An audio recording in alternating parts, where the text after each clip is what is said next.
Noble direct ചെയ്ത് അഭിനയിക്കാൻ വേണ്ടി അവൻ എഴുതിയ സ്ക്രിപ്റ്റാണ്.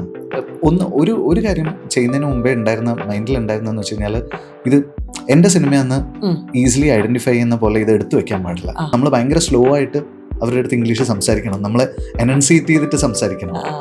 ഇപ്പോൾ എന്തെങ്കിലും പറയണമെങ്കിൽ no we can go from here എന്നൊക്കെ പറഞ്ഞിട്ട് ആറൊക്കെ നമ്മൾ കേൾപ്പിച്ചാലേ അവർക്ക് മനസ്സിലാവുള്ളൂ. ആ വെറ്റായി കിട്ടിക്കഴിഞ്ഞാൽ നല്ലതാണ്. അപ്പോൾ ആവശ്യത്തിന് വെറ്റ്നസ് ആയി കഴിഞ്ഞാൽ ഞാനിങ്ങനെ പറയും, ഇനി ഒരു 10 മിനിറ്റും കൂടെ പെയ്തിട്ടൊന്ന് നിർത്തിത്താ, ഞാനൊന്ന് ഷൂട്ട് ചെയ്യട്ടെ. ഞാൻ ഇങ്ങനെ തന്നെ വർത്താനം പറയാറുണ്ട്, എനിക്ക് 10 മിനിറ്റ് കഴിയുമ്പോൾ നിർത്തിത്തരും. ഈ സിനിമ എന്താ ധ്യാൻ ചേട്ടനെ ഇറക്കാൻ വലിയ വിഷമമുള്ള ആൾക്കാർക്ക് ഇതിലോ എന്നിട്ട് വേണം അവൻ ചെന്ന് കഥ പറയാനല്ലേ.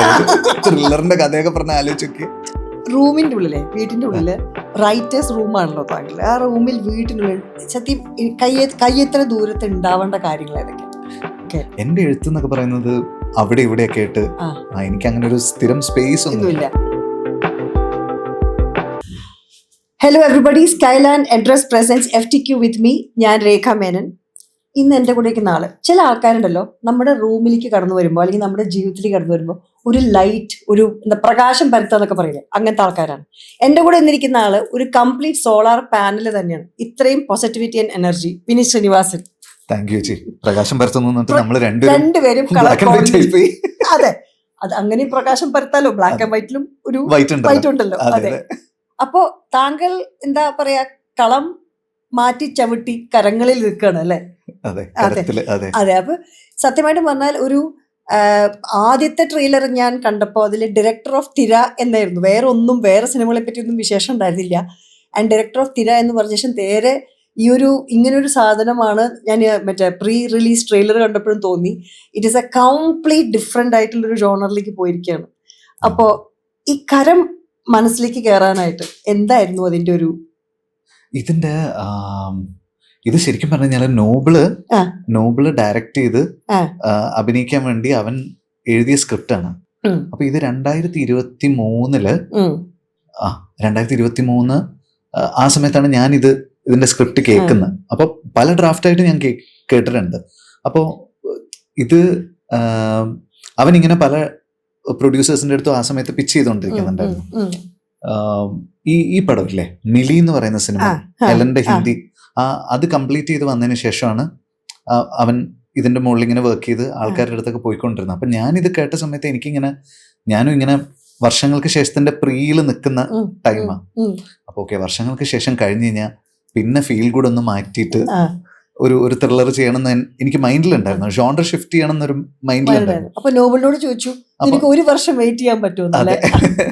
അപ്പൊ ആ സമയത്ത് ഞാൻ ചോദിച്ചതാടാ, എനിക്ക് വർഷങ്ങൾക്ക് ശേഷം കൂടെ കഴിഞ്ഞ് കഴിഞ്ഞാൽ ഒരു ത്രില്ലർ ചെയ്യണമെന്നുണ്ട്, നിനക്ക് ഓക്കെ ആണെങ്കിൽ നീ 1 കൊല്ലം വെയിറ്റ് ചെയ്യുമെങ്കിൽ ഞാൻ ചെയ്യാന്ന് പറഞ്ഞു. അപ്പൊ അവൻ പറഞ്ഞു, നീ ചെയ്യുകയാണെങ്കിൽ ഞാൻ 1 കൊല്ലം വെയിറ്റ് ചെയ്യാന്ന് പറഞ്ഞു. അതെ, ചെന്നൈയിൽ നിന്ന് അദ്ദേഹം കൊച്ചിയിൽ ലാൻഡ് ചെയ്തപ്പോൾ അത്രയും മനസ്സിലേക്ക് അത് കയറിയതോ ഇത് ഇവനാണ് ചെയ്യാൻ പോണേന്നുള്ളത്. അപ്പൊ പക്ഷെ ഇത് എന്താ പറയാ, എല്ലാം കംപ്ലീറ്റ്ലി മാറിയതാണ്. എന്താ വെച്ചെങ്കിൽ ജോർജിയ, പിന്നെ ഷിംല, പിന്നെ ഐ തിങ്ക് കേരളത്തിലെ ഒരു ദിവസം മാത്രം അല്ലെ, ഒറ്റ ദിവസം മാത്രം. അപ്പൊ കംപ്ലീറ്റ്ലി വേറൊരു രാജ്യത്ത് ഇപ്പൊ ഷൂട്ട് ചെയ്യുമ്പോൾ ഉണ്ടായിരുന്നു. താങ്കളുടെ സ്വതസിദ്ധമായിട്ടുള്ള ആൾക്കാരിൽ ആകെ എനിക്ക് തോന്നുന്നു വിശാഖ് സുബ്രഹ്മണ്യം മാത്രമേ കൂടെ ഉള്ളൂ. പിന്നെ ജോമോൻ ഫ്രം ജേക്കബിന്റെ രാജ്യം, വിശാഖ് ഉണ്ട്, പിന്നെ നമ്മുടെ ബിഹൈൻഡ് ADs എല്ലാവരും കൂടെ ഉണ്ട്. പക്ഷെ ഞങ്ങൾക്ക് എല്ലാവർക്കും ഇത് ഭയങ്കര ടഫായിരുന്നു. ഒന്ന് ഈ ഭൂഖണ്ഡം കടന്ന് ഷൂട്ട് ചെയ്യുമ്പോഴുള്ള ചാലഞ്ചസ് എന്തൊക്കെയാന്നുള്ളത് നമുക്ക് അറിയില്ലല്ലോ. ഇപ്പം ജേക്കബ് ചെയ്യുന്ന സമയത്ത് എന്താന്ന് വെച്ചാൽ ദുബായ് ആണ്, അത് കേരളം പോലെയാണ്. ഷാർജയൊക്കെ പോയി കഴിഞ്ഞാൽ അത് കേരളമാണ്. അപ്പൊ നമുക്ക് ആൾക്കാരുടെ സഹകരണം ഉണ്ട്. ഒരുപാട് ആൾക്കാർ നമുക്കിപ്പോ അപ്പാർട്ട്മെന്റിലൊക്കെ ഷൂട്ട് ചെയ്യണമെങ്കിൽ ഇഷ്ടംപോലെ മലയാളികളുണ്ട്. അവരുടെ ഞങ്ങളുടെ വീട്ടിൽ വന്ന് ഷൂട്ട് ചെയ്തെന്ന് പറഞ്ഞിട്ട് ഭയങ്കരമായിട്ട് നമ്മളുമായിട്ട് സഹകരിക്കുന്ന, ഏത് ഡിപ്പാർട്ട്മെന്റിൽ എന്ത് കാര്യം ചെയ്യണം എന്ന് വെച്ചാലും നമ്മുടെ ആൾക്കാർ തന്നെ ഭയങ്കരമായിട്ട് ഹെൽപ്പ് ചെയ്യും. അതുകൊണ്ട് ഒരിക്കലും ഒരു ഫോറിൻ കൺട്രിയിൽ പോയി ഷൂട്ട് ചെയ്യുന്ന പോലെ നമുക്ക് ജേക്കബ് തോന്നിയിട്ടേ ഇല്ല. പക്ഷെ ഇത് ശരിക്കും നമുക്ക് ഓക്കെ, ഇത് നമ്മുടെ സ്പേസ് അല്ല എന്നുള്ളത് ശരിക്കും ഫീൽ ചെയ്തു. മാത്രമല്ല അവിടുത്തെ ഒരു പ്രൊഡക്ഷൻ ക്രൂവിന്റെ ഹെൽപ്പ് ഇല്ലാണ്ട് നമുക്കിത് ചെയ്യാൻ പറ്റില്ല. അവരുടെ വർക്കിംഗ് സിസ്റ്റം തന്നെ വേറെയാണ്. നമുക്കൊരു ദിവസം സ്റ്റാർട്ട് ചെയ്ത് കഴിഞ്ഞാൽ അന്നത്തെ ചാർട്ട് തീരുന്ന വരെ നമ്മൾ ഷൂട്ട് ചെയ്യും. ഇവിടെ 5 മണിയാകുമ്പോൾ തീരും. ഇവിടെ 12 മണിക്കൂറിന്റെ അപ്പുറത്ത് 12 മണിക്കൂർ എന്ന് പറയുന്നത് എല്ലാ ബ്രേക്സും ഉൾപ്പെടെയാണ്. അതായത് ബ്രേക്ക്ഫാസ്റ്റിൽ 5, ഇൻ ബിറ്റ്വീൻ ചായ ഇതൊക്കെ അടക്കമാണ് 12 മണിക്കൂർ. അപ്പൊ ആ 12 മണിക്കൂറിൽ പ്രൊഡക്റ്റീവ് അവേഴ്സ് എന്ന് പറയുന്നത് നമുക്ക് ഭയങ്കര ലിമിറ്റഡാണ്. അത് നമ്മൾ ഈ വർക്ക് ലൈഫ് ബാലൻസ് വളരെയധികം നോക്കുന്നവരാണ്. നമ്മൾ 9 to 9 അങ്ങനെ ഇത് 9 to 5 ജോലി പോലെ ചെയ്യുന്ന ആൾക്കാരല്ലല്ലോ. എനിക്കൊക്കെ ബംഗാളി പണിയാണ് എപ്പോഴും. അപ്പോൾ നമുക്കത് ഓക്കെയാണ് ചേച്ചി. ഞാനൊക്കെ അങ്ങനെ ജോലി ചെയ്ത് ശീലിച്ചാണ്. അപ്പൊ എനിക്കത് ഓക്കെയാണ്. ഏർലി മോർണിംഗ് തൊട്ട് രാത്രി വരെ ഷൂട്ട് ചെയ്യുന്നത് എനിക്ക് സ്ട്രെസ് ഇല്ലാത്ത കാര്യമാണ്. അപ്പോൾ പക്ഷെ അവർക്ക് എന്താന്ന് വെച്ച് കഴിഞ്ഞാൽ അവർക്കത് പറ്റില്ല. അപ്പൊ അവരുടെ സ്കെഡ്യൂളിനകത്തേക്ക് നമ്മളെ ഇടണം. അപ്പൊ അതിനനുസരിച്ച് നമ്മൾ പ്ലാൻ ചെയ്യണം. ഒരു സാധനം പോലും നമുക്ക് ഇംപ്രവൈസ് ചെയ്യാൻ പറ്റില്ല. ഷോട്ട് ബൈ ഷോട്ട് നമ്മൾ എടുക്കുന്നത് നമ്മൾ തീരുമാനിച്ചിരിക്കണം. എന്തെങ്കിലും ഒരു റിക്വയർമെന്റ് ലാസ്റ്റ് മിനിറ്റിൽ വന്നാൽ അടുത്ത ദിവസം ഷൂട്ട് ചെയ്യാൻ പറ്റുള്ളൂ. അപ്പോൾ ആ പ്ലാനിങ് ഉണ്ടല്ലോ, അത് അത്രയും പക്കയായിരിക്കണം. ഇതൊക്കെ നമ്മൾ പ്ലാൻ ചെയ്തിട്ട് 2 ദിവസം മുമ്പ് നമ്മൾ അറിയും വെതർ ഫോർകാസ്റ്റ്, സൂര്യനില്ല, അടുത്ത ദിവസം മഴയാണ്, നിങ്ങൾക്ക് ഷൂട്ട് ചെയ്യാൻ പറ്റില്ല. അപ്പൊ ഈ പ്ലാനിങ് മൊത്തം മാറി. അപ്പൊ ഇതാണ് ഈ ജോർജിയയുടെ ഏറ്റവും വലിയ ചാലഞ്ച് എന്ന് വെച്ച് കഴിഞ്ഞാൽ അവിടെ നിപ്പിൽ ക്ലൈമറ്റ് മാറും. ഒരു ദിവസം മഴയാണെങ്കിൽ അതേ ലൊക്കേഷനിൽ അടുത്ത ദിവസം ഭയങ്കര വെയിലായിരിക്കും, അടുത്ത ദിവസം ഭയങ്കര തണുപ്പായിരിക്കും. അപ്പൊ നമുക്കിത് അതെ. അപ്പൊ അങ്ങനെ അതൊരു ഭയങ്കര ചാലഞ്ചാണ്. പിന്നെ നമ്മുടെ ആൾക്കാർ ആണെങ്കിലും കുറേ ദിവസം വീട്ടിൽ നിന്ന് വിട്ട് നിൽക്കുമ്പോൾ, ഇപ്പൊ ദുബായിലൊന്നും പോയി നിൽക്കുന്ന പോലെയല്ലല്ലോ. അവര് വീട് മിസ് ചെയ്യാൻ തുടങ്ങും, നാട് മിസ് ചെയ്യാൻ തുടങ്ങും. അപ്പോൾ ചെറിയ ചെറിയ കാര്യങ്ങളിൽ വരെ ആൾക്കാർ എന്താ പറയാ റെസ്റ്റ്ലെസ് ആവാൻ തുടങ്ങും. അപ്പൊ അവരുടെ കുഞ്ഞു കുഞ്ഞു പ്രശ്നങ്ങളും നമ്മള് എല്ലാം പ്രൊഡ്യൂസറും ഡയറക്ടറും ഹാൻഡിൽ ചെയ്യണം. അപ്പൊ ഇതെല്ലാം വേറൊരു എക്സ്പീരിയൻസ് ആയിരുന്നു. അതെ. അതുകൊണ്ടാണോ ഒരു ദിവസം 132 ഷോട്ട് എടുത്തത്? ഇതൊക്കെ പറഞ്ഞു. ശരിയല്ലേ? അല്ലല്ല, എനിക്ക് ആക്ച്വലി അറിയില്ലായിരുന്നു. 26 സിനിമകൾ ഷൂട്ട് ചെയ്ത ജോമോൻ ടി ജോൺ എന്നോട് പറഞ്ഞു, ജോമോൻ താങ്ക് യു. അതായത് 132 ഷോട്ട്. ഞാനൊരു 90 വരെയൊക്കെ പോയിട്ടുണ്ട് രേഖ, പക്ഷെ 132 വിനീതിന്റെ കൂടെയാണ്. അത് നല്ല കാര്യല്ലേ? അയ്യോ, ഞാൻ അങ്ങനെ ഷൂട്ട് ചെയ്യണമെന്ന് വിചാരിച്ചില്ല. ആക്ച്വലി എന്താ പറയാ, അത്രയും എല്ലാവരും ഇൻവോൾവ് ആയിരുന്നു എന്നുള്ളതാണ്. ഭയങ്കര അത് അങ്ങനെ റെക്കോർഡാണ്, അതുകൊണ്ടാണ് പറഞ്ഞത്. പക്ഷെ കൂടുതലായിട്ടും ഓക്കെ. അതിന്റെ ഒരു കാര്യം എന്താന്ന് വെച്ചാൽ ഞങ്ങളത് 4 ദിവസം ഷൂട്ട് ചെയ്യാൻ വിചാരിച്ചിരുന്ന ഒരു സീക്വൻസ് ആയിരുന്നു. അപ്പോ മഴ കാരണം നമുക്ക് ക്ലൈമറ്റിന്റെ ഒരു ഇഷ്യൂ കാരണം അത് 3 ദിവസമായിട്ട് ചുരുങ്ങി. 3 ദിവസമായിട്ട് ചുരുങ്ങി. അതില് ഹാഫ് ഡേ ഞങ്ങൾക്ക് അവിടെ ഷൂട്ട് ചെയ്യുന്ന സമയത്ത് 30 ഡേയ്സിന്റെ വീസ ഇത് മാത്രമേ നമുക്കുള്ളൂ. അപ്പോൾ ഷൂട്ടിന്റെ ഇൻ ബിറ്റ്വീൻ പോയിട്ട് ഏതെങ്കിലും ഒരു ദിവസം വീസ എക്സ്റ്റൻഷന് അപ്ലൈ ചെയ്യണം. ആ എക്സ്റ്റൻഷൻ അപ്ലൈ ചെയ്യാൻ വേണ്ടിയിട്ട് നമുക്ക് അലോട്ട് ചെയ്ത ഡേറ്റ് എന്ന് പറയുന്നത് ഈ ഷൂട്ടിന്റെ ഇടയിലായിരുന്നു. അപ്പോൾ ഒരു ഹാഫ് ഡേ ക്രൂ മൊത്തം പോയിട്ട് അവിടെ വീസ എക്സ്റ്റൻഷൻ ചെയ്യണം. അപ്പോൾ 2.5 ദിവസം മാത്രമേ ഇത് ഷൂട്ട് ചെയ്യാൻ നമുക്കുള്ളൂ. അപ്പോൾ അത്രയധികം റിക്വയർമെന്റ്സ് മാറ്റി ഉള്ള ഡേയ്സും കൂടിയാണ്. അപ്പൊ അങ്ങനെ വരുമ്പോ എന്താന്ന് വെച്ച് കഴിഞ്ഞാൽ നമുക്കിത് ഈ ലിമിറ്റഡ് ടൈമിൽ ചെയ്യാന്ന് പറയുന്ന ഒരു സിറ്റുവേഷൻ ഉണ്ടായിരുന്നു. It was A good thing. അങ്ങനെ ഇത്രയും പ്രശ്നങ്ങളൊക്കെ പിന്നിലെന്ന് ഞാൻ ഇപ്പോഴാണ് അറിയണത്. പക്ഷെ എന്നിരുന്നാലും ഒരു കഥ എഴുതിയിട്ടേ ഇത് താങ്കൾ പ്രൊഡ്യൂസും കൂടിയും ചെയ്യാൻ തീരുമാനിച്ചു, താങ്കളും വിശാഖും കൂടി. ഇപ്പൊ നിങ്ങളുടെ ഫ്രണ്ട്ഷിപ്പ് ആദ്യം ഡയറക്ടർ പ്രൊഡ്യൂസർ ആയിരുന്നു, ഇപ്പൊ ബിക്കംസ് പ്രൊഡ്യൂസർ ഡയറക്ടർ എന്നുള്ള റിലേഷൻഷിപ്പിൽ എത്തിയപ്പോൾ ഈ സിനിമ ചെയ്യുന്ന സമയത്ത് വെച്ചിട്ടുണ്ടെങ്കിൽ ഈ കളം മാറി ചവിട്ടുന്ന ഒരു കാര്യം നിങ്ങൾ ഓക്കെ ഫൈൻ, ഇത് എല്ലാം കൂടി ഈ പറയുന്ന പല ഭൂഖണ്ഡങ്ങളിലും ഷൂട്ട് ചെയ്യുക അവനോന് പരിചയ തട്ടമല്ല. പക്ഷെ അങ്ങനെ എന്തെങ്കിലും ചാലഞ്ചസ് മനസ്സിൽ പാകപ്പെടുത്തിയിരുന്നു. കാരണം തിര ചെയ്തിട്ടുണ്ടായിരുന്നു, അതിനുശേഷം കുറച്ച് ഫീൽ ഗുഡ് പടങ്ങൾ ചെയ്തിട്ട് പിന്നെ മുന്നോട്ട് ഇങ്ങനെ ഒരു ഔട്ട്റൈറ്റ് ആക്ഷൻ ചെയ്യുമ്പോൾ ആക്ച്വലി ഇത് ഔട്ട്റൈറ്റ് ആക്ഷൻ അല്ല. ആ രീതിയിലാണ് എല്ലാവരും എന്താ പറയാ കരുത്തിനെ മനസ്സിലാക്കിയിട്ടുള്ളത്. ഇത് ആക്ച്വലി ത്രില്ലറാണ് ചേച്ചി. ത്രില്ലറിൽ അവിടെ ഇവിടെയും ഇച്ചിരി ആക്ഷൻ ഉണ്ടെന്ന് മാത്രമേ ഉള്ളൂ. ഇതൊരു ആക്ഷൻ ഫിലിം അല്ല. ധ്യാനൊക്കെ എവിടെയൊക്കെയോ കയറിയിട്ട് ഇത് ആക്ഷൻ ഫിലിം എന്ന് പറഞ്ഞിട്ടുണ്ട്. ഇത് ആക്ഷൻ ഫിലിം അല്ല, ഇത് ത്രില്ലറാണ്. പക്ഷെ അല്പം സ്വല്പം ആക്ഷൻ ഉണ്ട് അവിടെ ഇവിടെ. അപ്പൊ ഈ സിനിമയില് ഏറ്റവും വലിയ ഫോർട്ടെ വിനീതിന്റെ emotional track and comedy track ആണ്. സംടൈംസ് ഇതിൽ അങ്ങനെ എപ്പോഴും തോന്നിയിട്ടുണ്ടോ ഇങ്ങനെ ഒരു ലെവൽ ഇത്രയും കുറച്ച് സീരിയസ് ആയിട്ടുള്ള ഒരു സ്റ്റോറി പറയുമ്പോൾ you have to bring in that kind of emotion, അല്ലെങ്കിൽ ആ ഒരു കോമിക് ഒരു ഇത് കൊടുക്കണം തോന്നിയിട്ടായിരുന്നു? അതിനെ പറ്റിയിട്ട് ഞാൻ റിലീസിന് മുമ്പ് പറയുന്നത് ശരിയല്ല. നമുക്ക് ഒരു കാര്യം ചെയ്യുന്നതിന് മുമ്പേ മൈൻഡിൽ ഉണ്ടായിരുന്നെന്ന് വെച്ച് കഴിഞ്ഞാൽ ഇത് എന്റെ സിനിമയെന്ന് ഈസിലി ഐഡന്റിഫൈ ചെയ്യുന്ന പോലെ ഇത് എടുത്തു വെക്കാൻ പാടില്ല. ഇതൊരു കാണുമ്പോൾ ഒരു പുതിയ കാഴ്ചയായിരിക്കണം എന്നുള്ളൊരു എനിക്ക് രണ്ടിതിൽ കണ്ടപ്പോൾ എനിക്ക് പാട്ട് കണ്ടപ്പോഴും ഷോർട്ട് ഡിവിഷൻ ഒക്കെ ആണെങ്കിലും ഫസ്റ്റ് തോട്ടിൽ വരുന്ന നമ്മുടെ ഒരു കംഫർട്ട് ഷോർട്ട് ഡിവിഷൻ ഉണ്ടല്ലോ, അതൊക്കെ വിട്ടിട്ട് ആ. ഓക്കെ ഇത് ഈ ജോണറിന് പറ്റുന്ന രീതിയിൽ എങ്ങനെ ചെയ്യാന്നുള്ളത് ആ. ആലോചിച്ചാണ് അത് അതെ ഈ എന്താ പറയാ ജോർജിയക്കാർക്ക് നമ്മൾ ഇത്രയും പ്ലാൻ ചെയ്ത് കൊടുക്കേണ്ടതുണ്ട്. അതെ അതെല്ലാം ചെയ്തിട്ടാണ് നമ്മള് അതെ സെറ്റിലേക്ക് പോകുന്നത്. 46 ദിവസം ഷൂട്ട് ചെയ്തു അല്ലേ? എനിക്ക് കറക്റ്റ് നമ്പർ ഓഫ് ഡേയ്സ് ആ. ഓർമ്മയില്ല സത്യം പറഞ്ഞു കഴിഞ്ഞാൽ. കാരണം 46 is what I heard. Okay അതെനിക്ക് ഐ ഡോണ്ട് റിമെമ്പർ. കാരണം എന്നെ സംബന്ധിച്ചിടത്തോളം ഈ മറ്റേ ആക്ഷന് വേണ്ടിയിട്ട് നമ്മൾ റിഹേഴ്സൽ എടുത്ത ദിവസങ്ങളുണ്ട്, ആ. ഷൂട്ട് ചെയ്ത ദിവസങ്ങളുണ്ട്, ഇതെല്ലാം വരുന്നുണ്ടല്ലോ. അതെ ഷൂട്ടിന് വേണ്ടി നമ്മൾ ട്രാവൽ ചെയ്ത ഡേയ്സ് ഇതെല്ലാം കൂടിയിട്ടുള്ള ഒരു ചാർട്ടാണ് എന്റെ അതെ. മൈൻഡിലുള്ളത്. എന്നൊക്കെ ഇരുന്നാലും ഷൂട്ടിംഗ് സമയം കഴിഞ്ഞാൽ ഒരു 3 വണ്ടി ഉണ്ടാവും ലൊക്കേഷനിൽ. ഒന്ന് മന്തി വണ്ടി, ഒന്ന് ദോശ വണ്ടി, ഒന്ന് ചായ വണ്ടി. താങ്കൾ ഏത് വണ്ടിയിലാണ് കയറുക സാധാരണ? ഏത് വണ്ടി അല്ല, നമുക്ക് ഒന്ന് അത്രയും ദിവസം നമ്മൾ മാറി നിൽക്കുന്ന സമയത്ത് രസം എന്താന്ന് വെച്ച് കഴിഞ്ഞാൽ ജോർജിയയിലാണെങ്കിലും നമുക്ക് അവിടെ ചായക്കടയുണ്ട്. ആ. നമ്മുടെ നാട്ടിൽ കിട്ടുന്ന പോലത്തെ അടിച്ച ചായ കിട്ടും അവിടെ. ആ. ഇത് നിങ്ങൾ അവരെ പേര് വിട്ടു, അന്നമ്മച്ചേർത്തി എന്നൊക്കെ പേരില്ലേ? അതെ, കുറെ അതൊക്കെ ചേച്ചിമാരൊക്കെ നമ്മുടെ നിങ്ങളുടെ പിള്ളേര്. ക്രൂ മെമ്പേഴ്സ് എല്ലാരെയും പിടിച്ച് മലയാളികളാക്കി അതെ. അവസാനം. പക്ഷെ ഞാൻ ചോദിച്ചൊരു പ്രധാനപ്പെട്ട ചോദ്യമുണ്ട് ഞാൻ എൻ്റെ ഹോംവർക്കിന്റെ ഭാഗമായിട്ട്. കാരണം വിനീത് ഉണ്ടെങ്കിൽ എങ്ങനെയെങ്കിലും രാത്രി ഭക്ഷണം കഴിക്കാനുള്ള ഒരു യാത്ര ഉണ്ടാവും, എത്ര ദൂരെയാണെങ്കിലും. അത് ഉണ്ടായിരുന്നോ? അതൊക്കെ ഉണ്ടായിരുന്നു. ഭയങ്കര സ്ട്രെസ്സിൽ നമ്മൾ ഷൂട്ട് ചെയ്ത ദിവസം ഫുള്ള് കഴിഞ്ഞ് കഴിഞ്ഞാൽ എല്ലാവർക്കും ഒന്ന് പോയിട്ട് എന്തെങ്കിലും ഒന്ന് കഴിച്ച് സമാധാനത്തിൽ പോയി കിടക്കണം എന്നുണ്ടാവും. അന്നേ ദിവസമൊക്കെ നമ്മളിങ്ങനെ എല്ലാ ദിവസവും താങ്കളാണ് മന്തി കഴിച്ച് താങ്കൾക്ക് ഡിപ്രഷൻ മാറ്റി എന്നാണ് ഞാൻ കേട്ടത്. ഡിപ്രഷൻ അല്ല, യു ഫീൽ ദാറ്റ് എന്താ പറയാ ആ ഒരു ഇതുണ്ടല്ലോ, അതുമാതിരി ഒരു ലേക്ക് നിങ്ങൾ എപ്പോഴും അങ്ങനെ നടക്കാൻ രാവിലെയും വൈകുന്നേരമൊക്കെ പോകുന്ന സമയത്ത് what is that usually think about? Next day charting ആണോ? നമുക്ക് നൈറ്റ് ഷൂട്ട് ഉണ്ടായിരുന്ന കുറെ ദിവസങ്ങൾ ഉണ്ടായിരുന്നു. അപ്പൊ രാത്രി നമുക്ക് ഇവര് വർക്ക് ചെയ്യുന്ന ഒരു സംഗതി ഉണ്ടല്ലോ, ഇവര് 8 to 8 എന്ന് പറഞ്ഞാൽ 8 to 8 ഇവര് വർക്ക് ചെയ്യുള്ളൂ. അപ്പൊ അത് കഴിഞ്ഞാൽ 8 മണി നമുക്ക് തിരിച്ചു വന്ന് കിടന്നാൽ പോലും നമുക്ക് 12 മണിക്ക് അപ്പുറം പകല് ഉറങ്ങാൻ പറ്റില്ല. 3-4 മണിക്കൂർ ഉറങ്ങിക്കഴിഞ്ഞാൽ നമ്മള് ഓണാണ്. അപ്പോ ശീലമില്ലല്ലോ അങ്ങനെ പകല് കിടന്ന് ഉറങ്ങിയിട്ട്. ഉറങ്ങുന്നത് രാത്രിയല്ലേ. അപ്പോൾ നൈറ്റ് ഫുൾ ഷൂട്ട് ചെയ്ത് കഴിഞ്ഞാൽ നമുക്ക് ഒരു ഉച്ച വരെ നമ്മൾ റെസ്റ്റ് ചെയ്താൽ പോലും പിന്നെ നമുക്കൊന്നും ചെയ്യാനുണ്ടാവില്ല. അപ്പൊ ഒരു 5 മണി തൊട്ട് ഞാനും വിശാഖും ഒക്കെ നമ്മളെല്ലാരും നടക്കാൻ പോകും. ആ നടക്കാൻ പോകുന്ന സമയത്താണ് നമ്മള് ഒരു 3 കിലോമീറ്റർ ഒക്കെ നമ്മളിങ്ങനെ ഈ ലിസിയിലേക്ക് ചുറ്റിയിട്ട് നടക്കും.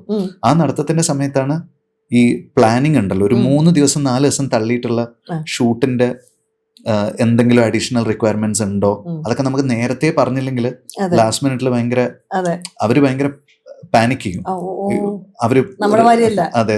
അപ്പോ അതുകൊണ്ട് അങ്ങനത്തെ പ്ലാനിങ് ഒക്കെ നടക്കുന്നത് ഈ നടത്തത്തിലാണ്. താങ്കൾ കുറെ കൂടി ശാന്തനായി എന്നാണ് ഞാൻ കേട്ടറിവ്. അതായത് പണ്ട് ശാന്തതയ്ക്ക് ഒരു കുറവില്ല, എന്നിരുന്നാലും ഷൂട്ടിംഗ് സമയത്ത് ക്ഷമ ഒരുപാടുണ്ടായിരുന്നു. അത് മക്കള് കാരണമായിരിക്കും എന്നാണ്. ശരിയാണോ? അതുകൊണ്ടല്ല, ഞാൻ ശാന്തനായിട്ടില്ലെങ്കിൽ ഈ പണി നടക്കൂലെന്ന് എനിക്ക് മനസ്സിലായതുകൊണ്ടാണ്. കാരണം ശാന്തത വളരെ കുറവായിരുന്നു കുറെ ആൾക്കാർക്ക്. അപ്പൊ നമ്മുടെ കയ്യിൽ നിന്നും കൂടെ അത് പോയാൽ ഒന്ന് എല്ലാവരും ഒരു ക്രൈസിസ് വരുമ്പോ എല്ലാരും നോക്കുന്നത് സ്വാഭാവികമായിട്ടും നമ്മുടെ അടുത്തേക്കാണല്ലോ. അപ്പൊ നമ്മൾ പാനിക്കാന്ന് കാണുന്ന സമയത്ത് ആൾക്കാർക്കും ആ പാനിക് പാസ് ചെയ്യും. അപ്പൊ എനിക്ക് എന്തുണ്ടെങ്കിലും മുറിക്കാതിരുന്നിട്ട് ഞാനത് മാനേജ് ചെയ്ത് പുറത്ത് നമ്മള് ആ ഒരു എന്താ പറയാ ഒരു കോൺഫിഡന്റ് ഫേസ് കീപ്പ് ചെയ്യേണ്ട ഒരു അങ്ങനത്തെ ഭയങ്കര സിറ്റുവേഷൻസ് ഉണ്ടായിരുന്നു. ഞാൻ ഇത്രയും ടഫ് ആയിട്ടുള്ള ഒരു ഷൂട്ട് ഇതിനു മുമ്പ് ചെയ്തിട്ടില്ല. അപ്പോ നോബിളെല്ലാം ആക്ച്വലി പ്രാക്ടീസ് ചെയ്തിരുന്നു ആക്ഷന് മുമ്പ്, ഇത് ഷൂട്ടിംഗ് തുടങ്ങുന്നതിന് മുമ്പ് തന്നെ. അപ്പൊ അത് സഹായിച്ചിട്ടുണ്ടാവും അല്ലെ കുറെയൊക്കെ?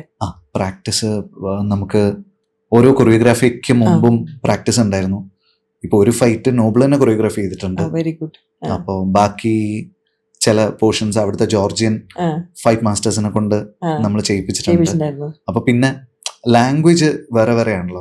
അപ്പൊ ഇതിന്റെ ട്രാൻസ്ലേഷൻ ഇടയിൽ നോബിൾ തന്നെ നിൽക്കേണ്ടി വരും. ചില സാധനം നമ്മൾ പറഞ്ഞു കഴിഞ്ഞാൽ അവർക്ക് മനസ്സിലാവില്ല. അപ്പോ നമ്മൾ കുറച്ചുകൂടെ സ്ലോ ആയിട്ട് പറഞ്ഞ് അവരെ മനസ്സിലാക്കി അങ്ങനെ എല്ലാ ഭാഗത്തും ട്രെയിനിങ് ആയിരുന്നു. അതെ, സത്യം. ആക്ടേഴ്സിന്റെ കൂടെ വർക്ക് ചെയ്യുമ്പോഴും അങ്ങനെ തന്നെ. അവർക്ക് ബേസിക്കലി ഇംഗ്ലീഷും അറിഞ്ഞൂടാ. അവർക്ക് ലാംഗ്വേജ് ഭയങ്കര പ്രോബ്ലം ഉണ്ടായിരുന്നു. അപ്പോൾ അവരുടെ ലാംഗ്വേജ് അപ്പൊ നമ്മൾ ഭയങ്കര സ്ലോ ആയിട്ട് അവരുടെ അടുത്ത് ഇംഗ്ലീഷ് സംസാരിക്കണം. നമ്മളെ എനൗൺസിയേറ്റ് ചെയ്തിട്ട് സംസാരിക്കണം. ഇപ്പോൾ എന്തെങ്കിലും പറയണമെങ്കിൽ no we can go from here എന്നൊക്കെ പറഞ്ഞിട്ട് ആറൊക്കെ നമ്മൾ കേൾപ്പിച്ചാലേ അവർക്ക് മനസ്സിലാവുള്ളൂ.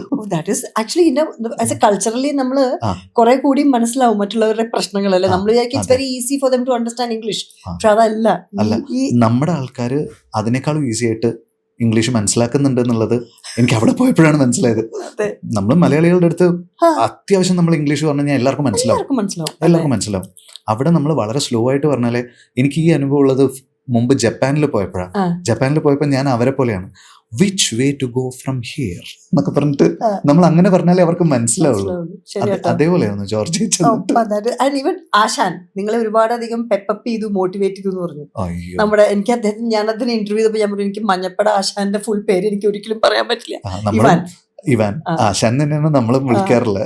ആശാനിലേക്ക് എങ്ങനെ എത്തി? ബിക്കോസ് ഞാൻ ഇന്റർവ്യൂ ചെയ്തപ്പോൾ പണ്ട് ചോദിച്ചിരുന്നേ, നിങ്ങൾക്ക് ഇനി ഇവിടെ എന്തായാലും കല്യാണം കഴിച്ചിട്ടില്ല, സോ ഇവിടെ കേരളത്തിൽ കല്യാണം കഴിച്ച് കൂടിക്കൂടെ, സിനിമയിലൊക്കെ അഭിനയിക്കാന്നൊക്കെ പറഞ്ഞാൽ ഞാൻ അത് കറക്റ്റായി. അല്ല, ആശാന് കേരളത്തിനോടുള്ള സ്നേഹം കൊണ്ടാണ് നമുക്ക് ആശാനെ കിട്ടിയത്. കിട്ടിയത്.